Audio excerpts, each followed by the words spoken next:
स्पर्धा परीक्षा म्हटली की स्पर्धा परीक्षेमध्ये हमखास विचारले जाणारे प्रश्न म्हणजे संख्यांवर आधारित प्रश्न. संख्या कोणत्या? तर नैसर्गिक संख्या, समसंख्या, विषम संख्या, वर्गसंख्या, घनसंख्या अशा विविध संख्या आपण समजून घेत असतो. मूळ संख्या, सहमूळ संख्या, बरोबर की नाही? मग संख्यांवर आधारित जेव्हा प्रश्न विचारले जातात तेव्हा आपल्याला जर सूत्र माहिती असतील तर आपण अचूक उत्तर कमी वेळात मिळवू शकतो. त्यातीलच एक छोटासा टॉपिक तो म्हणजेच काय, तर एखादी संख्या दिली असेल तर त्या दिलेल्या संख्येची वर्गसंख्या कशी काढावी. घाबरायचं नाही, आपण ट्रिकचा वापर कसा करायचा हे आपण समजून घेणार आहोत. मागील व्हिडिओच्या माध्यमातून आपण काय समजून घेतलं, तर एकक स्थानी जर समजा दिलेल्या संख्येच्या एकक स्थानी 1 किंवा 5 असेल तर त्या संख्येची वर्गसंख्या कशी काढावी आपण सविस्तर सूत्र आपण समजून घेतलं आणि त्याच्याबरोबर त्याचे काही उदाहरण समजून घेतले. आज आपण त्याच प्रकारची माहिती समजून घेणार आहोत. थोडासा टॉपिक ओके. तर आपल्या सर्वांचं माय क्रिएटिव्ह एज्युकेशन या युट्यूब चॅनल आहे. मित्रांनो, आजचा आपला जो काही टॉपिक आहे त्या टॉपिकचं नाव आहे वर्ग काढण्याची पद्धत भाग 2. पहिल्या भागामध्ये आपण समजून घेतलं दिलेल्या संख्येच्या एकक स्थानी 1 आणि 5 जर अंक असेल तर त्याची वर्गसंख्या कशी काढली जाते. आजच्या टॉपिकच्या माध्यमातून आपण समजून घेणार आहोत जर समजा दिलेल्या संख्येच्या एकक स्थानी 1 किंवा 5 या व्यतिरिक्त एखादा अंक असेल तर त्या संख्येची वर्गसंख्या कशी काढावी. लक्षात आलं का? एखादी संख्या दिलेली आहे, त्या संख्येच्या एकक स्थानी 1 किंवा 5 व्यतिरिक्त जर अंक असेल तर त्याची वर्गसंख्या कशी काढावी त्यासाठी 3 नियम आपण वापरणार आहोत. त्या 3 नियमाच्या माध्यमातून आपण कोणतीही संख्या दिलेली असो ज्या संख्येच्या एकक स्थानी 1 किंवा 5 व्यतिरिक्त अंक असेल त्याची आपण वर्गसंख्या काढणार आहोत. ते व्यवस्थित समजून घ्या. बघा, आपण प्रत्येकाच्या माध्यमातून आपण ते समजून घेऊया. बघा, पहिला उदाहरण या ठिकाणी आपण घेतलेलं आहे 43 या संख्येची वर्गसंख्या. कोणत्या संख्येची? 43. आपण या ठिकाणी लिहिलेला आहे 1 किंवा 5 व्यतिरिक्त अंक असणार. एकक स्थानी 1 किंवा 5 व्यतिरिक्त जर अंक असतील तर त्या संख्येची वर्गसंख्या काढण्यासाठी पहिला नियम आहे. बघा, पहिला नियम काय आहे? एकक स्थानच्या अंकाचा वर्ग लिहावे. हा जो एकक स्थानचा अंक आहे, एकक स्थानचा अंक कोणता आहे ते काय म्हटलेला आहे? एकक स्थानच्या अंकाचा वर्ग लिहावे. एकक स्थानचा अंक आहे 3. 3 ची वर्गसंख्या किती? तर 3 ची वर्गसंख्या 9. 9 लिहून घ्यायचा. दुसरा नियम पहा, अत्यंत महत्वाचा आहे. नियम व्यवस्थित समजून घ्या. दोन्ही अंकांच्या गुणाकाराची दुप्पट करावे. जे काही 2 अंक आहेत, 2 अंक म्हणजेच कोणते? बघा, 4 गुणिले 3 हे जे 2 अंक आहेत 4 43 मध्ये 2 अंक आहेत, यांचा काय करायचा? गुणाकार करायचा. दोन्ही अंकांच्या गुणाकाराची दुप्पट करावी. गुणाकार करायचा 4 त्रिक किती? 12 आणि त्याची दुप्पट करावी. दुप्पट म्हणजेच कशी?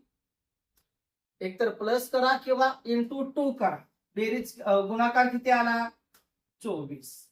मग जो काही जर समजा 2 अंकी संख्या असेल तर त्यापैकी एकक अंक काय करायचा? 9च्या डाव्या बाजूला लिहायचा आणि उरलेला जो अंक असेल तो हातचा ठेवायचा. आपण या ठिकाणी हातचा ठेवला, लक्षात ठेवायचा. नंतर तिसरा नियम आहे पहिल्या अंकाचा वर्ग.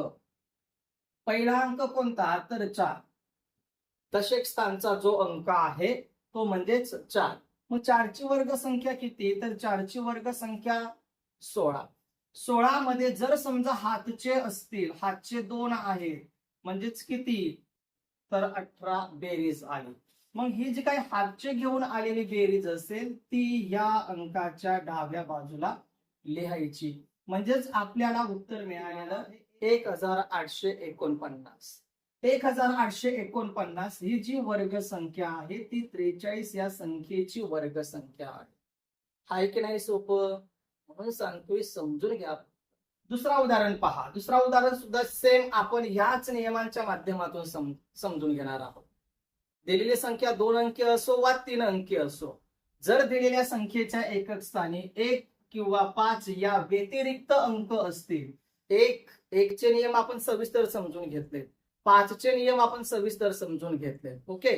जर समजा तुम्ही व्हिडिओ पाहिला नसेल तर तो व्हिडिओ पहा. आता या ठिकाणी पहिला नियम पहा, एकक स्थानच्या अंकाचा वर्ग लिहा. हे जे नियम आहेत हे नियम व्यवस्थित समजून घ्या. दिलेली जी संख्या आहे 78, पहिला नियम काय सांगतोय की जो एकक स्थानचा अंक आहे म्हणजेच 8 त्याची वर्गसंख्या लिहावी. आता 8 ची वर्गसंख्या किती आहे? 8 ची वर्गसंख्या आहे 64. किती आहे? 64. 2 अंकी संख्या आहे. मग या 2 अंकांपैकी आपल्याला लिहायचा असतो एकक अंक. आपण 4 लिहिला, 6 हातच्या लिहिला. आपण 4 लिहिला आणि 6 हा काय केलेला आहे? हातच्यासाठी ठेवलेला. पुढची स्टेप काय सांगितलेली आहे की जे 2 अंक आहेत त्या 2 अंकांचा गुणाकार करा. 7 गुणिले 8 56 गुणिले 2 त्याची दुप्पट करा. आता दुप्पट करत असताना आपल्याला दुप्पट किती मिळते? 6 दुणे 12, 1 हातच्या, 5 दुणे 10 आणि 1 11. किती आली? 112. त्याची दुप्पट आले. मग 112 आपण इथे लिहू का? तर नाही. 112 मध्ये जे हातचे आहेत ते मिळवा. 112 मध्ये जर हातचे मिळवले तर किती होतात? 118 ही त्याची बेरीज होत असते. 180 ही त्याची बेरीज झाली. आपण हातचे घेतले, हातचे मिळवून त्याची जी बेरीज आलेली आहे ती आहे 118. मग 118 पैकी आपण लिहिणार काय? तर एकक अंक या ठिकाणी लिहायचा 8 आणि उरलेले जे 11 हे 2 अंक आहेत ते आपण हातचे घेतले. हातचे घ्या आणि ते मिळवा. ओके. नंतर तिसरा नियम आहे पहिल्या अंकाचा वर्ग. पहिल्या अंकाचा वर्ग किती? 7 आहे. 7 ची वर्ग संख्या किती? 49. 49 मध्ये किती मिळवायचे आहेत आपल्याला? हातचे जे 11 आहेत ते आपल्याला मिळवायचे आहे.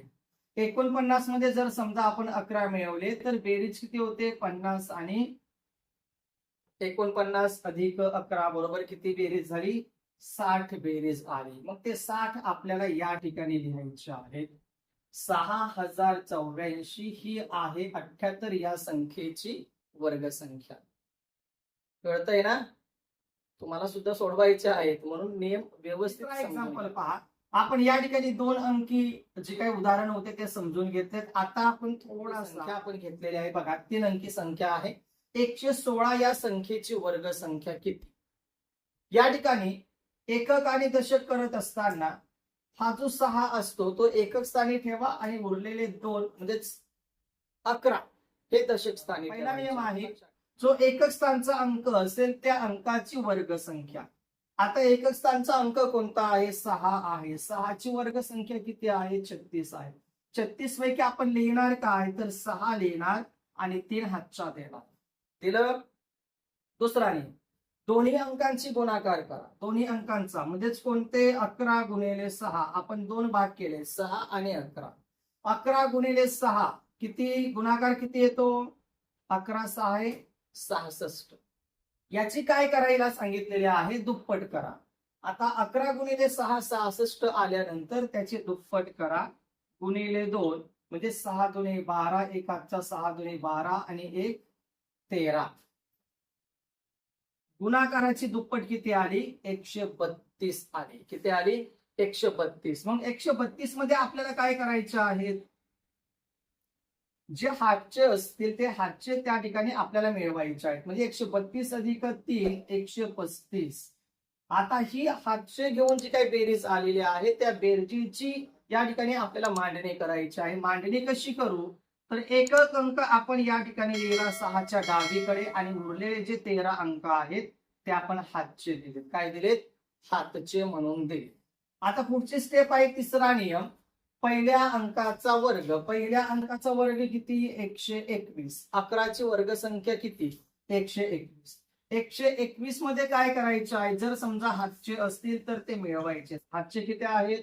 13 आहेत. बघा 3 आणि 1 4, 1 आणि 2 3, 1 अशी 1. किती आली बेरीज? 134 आली. ही आलेली बेरीज तुम्हाला या ठिकाणी अशा पद्धतीने लिहायची आहे. बेरीज आल्यानंतर पहा 116 ची वर्गसंख्या किती आलेली आहे? 13,456 ही जी काही संख्या आहे ती आहे 116. या जर नियम तुम्हाला समजले असतील, नियम लक्षात आले असतील, तर तुम्हाला सोडवण्यासाठी 1-2 उदाहरण देतो. बघा, या ठिकाणी आपण कोणते उदाहरण घेणार आहोत? 1 आणि 5 व्यतिरिक्त असणाऱ्या संख्येची वर्गसंख्या आपल्याला मिळवायची आहे. जसं की आपण या ठिकाणी लिहिला 87चा वर्ग. बघा, उत्तर कमेंट करायला विसरू घेऊया. 94ची वर्गसंख्या. आणि तिसरा आहे थोडासा आपण वेगळा घेऊया. ठीक आहे, 104 या संख्येची वर्गसंख्या. जर उत्तर येत असतील तर उत्तर कमेंट करा. जर तुम्हाला व्हिडिओ समजला नसेल तर पुन्हा पुन्हा ते पहा. या ठिकाणी नियम फार महत्वाचे आहेत. एकक स्थानच्या अंकाची वर्गसंख्या प्रथम लिहून घ्यायची. नंतर जे दिलेले 2 अंक असतील त्या अंकांचा गुणाकार करायचा आणि आलेल्या गुणाकाराची दुप्पट करायची. हातचे असतील तर त्याची मांडणी व्यवस्थित करा. आणि त्याचबरोबर शेवटचा म्हणजे तिसरा नियम आपल्याला घ्यायचा असतो, तो म्हणजे पहिल्या अंकाचा वर्ग करायचा. आणि वर्ग केल्यानंतर जर समजा हातच्याची काही संख्या असेल तर ती संख्या मिळवायची आणि ती व्यवस्थित लिहायची. म्हणजेच असं जर तुम्ही व्यवस्थित स्टेप बाय स्टेप समजून घेतलं, ती क्रिया केली, तर अजिबात तुमचे उत्तर चुकणार नाहीत. स्टेप बाय स्टेप समजून घ्या, त्याची मांडणी करा आणि अधिकाधिक सराव करा, जेणेकरून ह्या गोष्टी तुमच्या परफेक्ट होतील. ओके, लवकरच भेटू पुढच्या व्हिडिओच्या माध्यमाने. तोपर्यंत शिकत राहा, व्हिडिओ पहा, शिकत राहा, समजून घेत राहा आणि इतरांना समजवण्यासाठी मदत करा. ओके.